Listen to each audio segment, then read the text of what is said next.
Chapter 18. Day after day, week after week passed away on my return to Geneva, and I could not collect the courage to recommence my work. I feared the vengeance of the disappointed fiend, yet I was unable to overcome my repugnance to the task which was enjoined me. I found that I could not compose a female without again devoting several months to profound study and laborious disquisition. I had heard of some discoveries having been made by an English philosopher, the knowledge of which was material to my success, and I sometimes thought of obtaining my father's consent to visit England for this purpose. But I clung to every pretense of delay and shrank from taking the first step in an undertaking whose immediate necessity began to appear less absolute to me. A change indeed had taken place in me. My health, which had hitherto declined, was now much restored, and my spirits, when unchecked by the memory of my unhappy promise, rose proportionably. My father saw this change with pleasure, and he turned his thoughts towards the best method of eradicating the remains of my melancholy, which every now and then would return by fits, and with a devouring blackness overcast the approaching sunshine. At these moments I took refuge in the most perfect solitude. I passed whole days on the lake alone in a little boat, watching the clouds and listening to the rippling of the waves, silent and listless. But the fresh air and bright sunshine seldom failed to restore me to some degree of composure, and on my return I met the salutations of my friends with a readier smile and a more cheerful heart. It was after my return from one of these rambles that my father, calling me aside, thus addressed me. "I am happy to remark, my dear son, that you have resumed your former pleasures and seem to be returning to yourself. And yet you are still unhappy and still avoid our society. For some time I was lost in conjecture as to the cause of this, but yesterday an idea struck me, and if it is well-founded, I conjure you to avow it. Reserve on such a point would not only be useless, but draw down treble misery on us all." I trembled violently at his exordium, and my father continued, "I confess, my son, that I have always looked forward to your marriage with our dear Elizabeth as the tie of our domestic comfort and the stay of my declining years. You were attached to each other from your earliest infancy. You studied together, and appeared in dispositions and tastes entirely suited to one another. But so blind is the experience of man that what I conceived to be the best assistance to my plan may have entirely destroyed it. You perhaps regard her as your sister, without any wish that she might become your wife. Nay, you may have met with another whom you may love, and considering yourself bound in honor to Elizabeth, this struggle may occasion the poignant misery which you appear to feel. My dear father, reassure yourself. I love my cousin tenderly and sincerely. I never saw any woman who excited, as Elizabeth does, my warmest admiration and affection. My future hopes and prospects are entirely bound up in the expectation of our union. The expression of your sentiments on this subject, my dear Victor, gives me more pleasure than I have for some time experienced. If you feel thus, I shall assuredly be happy, however present events may cast a gloom over us. But it is this gloom which appears to have taken so strong a hold of your mind that I wish to dissipate. Tell me, therefore, whether you object to an immediate solemnization of the marriage. We have been unfortunate, and recent events have drawn us from that everyday tranquility befitting my years and infirmities. You are younger, yet I do not suppose, possessed as you are of a competent fortune, that an early marriage would at all interfere with any future plans of honor and utility that you may have formed. Do not suppose, however, that I wish to dictate happiness to you, or that a delay on your part would cause me any serious uneasiness. Interpret my words with candor and answer me, I conjure you, with confidence and sincerity." I listened to my father in silence and remained for some time incapable of offering any reply. I revolved rapidly in my mind a multitude of thoughts and endeavored to arrive at some conclusion. Alas, to me the idea of an immediate union with my Elizabeth was one of horror and dismay.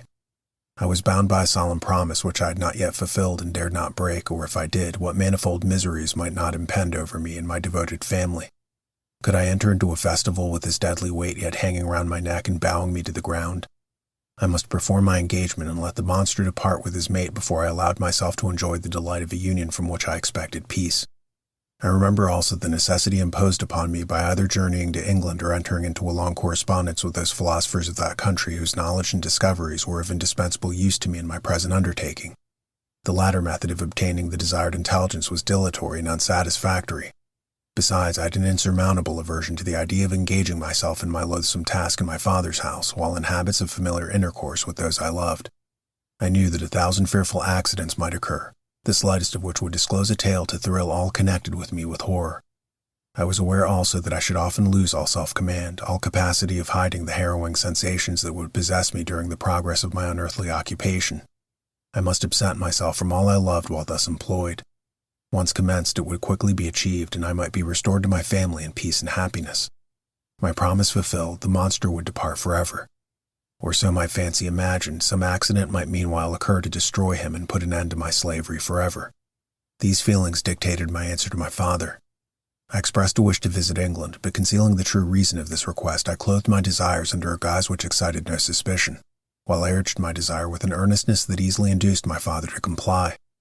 After so long a period of an absorbing melancholy that resembled madness in its intensity and effects, he was glad to find that I was capable of taking pleasure in the idea of such a journey, and he hoped that change of scenery and varied amusement would, before my return, have restored me entirely to myself. The duration of my absence was left to my own choice. A few months, or at most a year, was the period contemplated. One paternal kind precaution he had taken to ensure my having a companion. Without previously communicating with me, he had, in concert with Elizabeth, arranged that Clerval should join me at Strasbourg. This interfered with the solitude I coveted for the prosecution of my task. Yet at the commencement of my journey, the presence of my friend would in no way be an impediment, and truly I rejoiced that thus I should be saved from many hours of lonely, maddening reflection. Nay, Henry might stand between me and the intrusion of my foe. If I were alone, would he not at times force his abhorred presence on me to remind me of my task or to contemplate its progress? To England, therefore, I was bound, and it was understood that my union with Elizabeth should take place immediately on my return. My father's age rendered him extremely averse to delay. For myself, there was one reward I promised myself for my detested toils, one consolation for my unparalleled sufferings. It was the prospect of that day when, enfranchised from my miserable slavery, I might claim Elizabeth and forget the past and my union with her. I now made arrangements for my journey, but one feeling haunted me which filled me with fear and agitation. During my absence, I should leave my friends unconscious of the existence of their enemy and unprotected from his attacks, exasperated as he might be by my departure. But he had promised to follow me wherever I might go, and would he not accompany me to England? This imagination was dreadful in itself, but soothing inasmuch as it supposed the safety of my friends. I was agonized with the idea of the possibility that the reverse of this might happen. But through the whole period during which I was the slave of my creature, I allowed myself to be governed by the impulses of the moment, and my present sensation strongly intimated that the fiend would follow me and exempt my family from the danger of his machinations. It was the latter end of September that I again quitted my native country. My journey had been my own suggestion, and Elizabeth therefore acquiesced. But she was filled with disquiet at the idea of my suffering away from her the inroads of misery and grief. It had been her care which provided me a companion in Clerval, and yet a man is blind to 1,000 minute circumstances which call forth a woman's sedulous attention. She longed to bid me hasten my return. 1,000 conflicting emotions rendered her mute as she bade me a tearful, silent farewell. I threw myself into the carriage that was to convey me away, hardly knowing whither I was going, and careless of what was passing around. I remembered only, and it was with a bitter anguish that I reflected on it, to order that my chemical instrument should be packed to go with me. Filled with dreary imagination, I passed through many beautiful and majestic scenes, but my eyes were fixed and unobserving. I could only think of the bourne of my travels and the work which was to occupy me whilst they endured. After some days spent in listless indolence, during which I traversed many leagues, I arrived at Strasbourg, where I waited 2 days for Clerval. He came. Alas, how great was the contrast between us! He was alive to every new sense, joyful when he saw the beauties of the setting sun, and more happy when he beheld it rise and recommence a new day. He pointed out to me the shifting colors of the landscape and the appearance of the sky. "This is what it is to live," he cried. "Now I enjoy existence. But you, my dear Frankenstein, wherefore are you desponding and sorrowful?" In truth, I was occupied by gloomy thoughts and neither saw the descent of the evening star nor the golden sunrise reflected in the Rhine. And you, my friend, would be far more amused with the journal of Clerval, who observed the scenery with an eye of feeling and delight, than in listening to my reflections. I, a miserable wretch, haunted by the curse that shut up every avenue to enjoyment. We had agreed to descend the Rhine in a boat from Strasbourg to Rotterdam, whence we might take shipping to London. During this voyage we passed many willowy islands and saw several beautiful towns. We stayed a day at Mannheim, and on the 5th from our departure from Strasbourg arrived at Mainz. The course of the Rhine below Mainz becomes much more picturesque. The river descends rapidly and winds between hills not high but steep and of beautiful forms, and we saw many ruined castles standing on the edges of precipices surrounded by black woods high and inaccessible. This part of the Rhine indeed presents a singularly variegated landscape. In one spot you view rugged hills, ruined castles overlooking tremendous precipices with the dark Rhine rushing beneath, and on the sudden turn of a promontory flourishing vineyards with green sloping banks and a meandering river and populous towns occupy the scene. We traveled at the time of the vintage and heard the song of the laborers as we glided down the stream. Even I, depressed in mind and my spirits continually agitated by gloomy feelings, even I was pleased. I lay at the bottom of the boat, and as I gazed at the cloudless blue sky, seemed to drink in a tranquility to which I had long been a stranger. And if these were my sensations, who can describe those of Henry? He felt as if he had been transported to fairyland and enjoyed a happiness seldom tasted by man. I have seen, he said, the most beautiful scenes of my own country. I have visited the lakes of Lucerne and Uri, where the snowy mountains descend almost perpendicularly to the water, casting black and impenetrable shades, which would cause a gloomy and mournful appearance were it not for the most verdant islands that relieve the eye by their gay appearance. I have seen this lake agitated by a tempest when the wind tore up whirlwinds of water and gave you an idea of what the waterspout must be on the great ocean, and the waves dashed with fury the base of the mountain, where the priest and his mistress were overwhelmed by an avalanche and where their dying voices are still said to be heard amidst the pauses of the nightly wind. I've seen the mountains of La Valais and the Pays de Vaud, but this country, Victor, pleases me more than all those wonders. The mountains of Switzerland are more majestic and strange, but there is a charm in the banks of this divine river that I never saw before equaled. Look at that castle which overhangs the precipice, and that also on the island almost concealed amongst the foliage of those lovely trees, and now that group of laborers coming from among the vines, and that village half hid in the recess of the mountain. Oh, surely the spirit that inhabits and guards this place has a soul more in harmony with man than those who pile the glacier or retire to the inaccessible peaks of the mountains of our own country. Clerval, beloved friend, even now it delights me to record your words and to dwell on the praise of which you were so eminently deserving.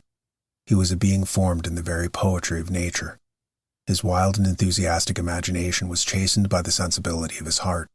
His soul overflowed with ardent affections, and his friendship was that devoted and wondrous nature that the worldly-minded teach us to look for in only the imagination. But even human sympathies were not sufficient to satisfy his eager mind. The scenery of external nature, which others regard only with admiration, he loved with ardor. Quote, the sounding cataract haunted him like a passion. The tall rock, the mountain, and the deep gloomy wood, their colors and their forms were then to him an appetite, a feeling and a love that had no need of a remoter charm, but thought supplied of any interest unborrowed from the eye. End quote. Wordsworth's Tintern Abbey. And where does he now exist? Is this gentle and lovely being lost forever? Has his mind, so replete with ideas, imaginations fanciful and magnificent, which formed a world whose existence depended on the life of its creator, has this mind perished? Does it now only exist in my memory? No, it is not thus. Your form so divinely wrought and beaming with beauty has decayed, but your spirit still visits and consoles your unhappy friend. Pardon this gush of sorrow. These ineffectual words are but a slight tribute to the unexampled worth of Henry, but they soothe my heart, overflowing with the anguish which his remembrance creates. I will proceed with my tale. Beyond Cologne we descended to the plains of Holland, and we resolved to post the remainder of our way, for the wind was contrary and the stream of the river was too gentle to aid us. Our journey here lost the interest arising from beautiful scenery, but we arrived in a few days at Rotterdam, whence we proceeded by sea to England. It was on a clear morning in the latter days of December that I first saw the white cliffs of Britain. The banks of the Thames presented a new scene. They were flat but fertile, and almost every town was marked by the remembrance of some story. We saw Tilbury Fort and remembered the Spanish Armada, Gravesend, Woolwich, and Greenwich, places which I had heard of even in my country. At length we saw the numerous steeples of London, St. Paul's towering above all, and the Tower famed in English history.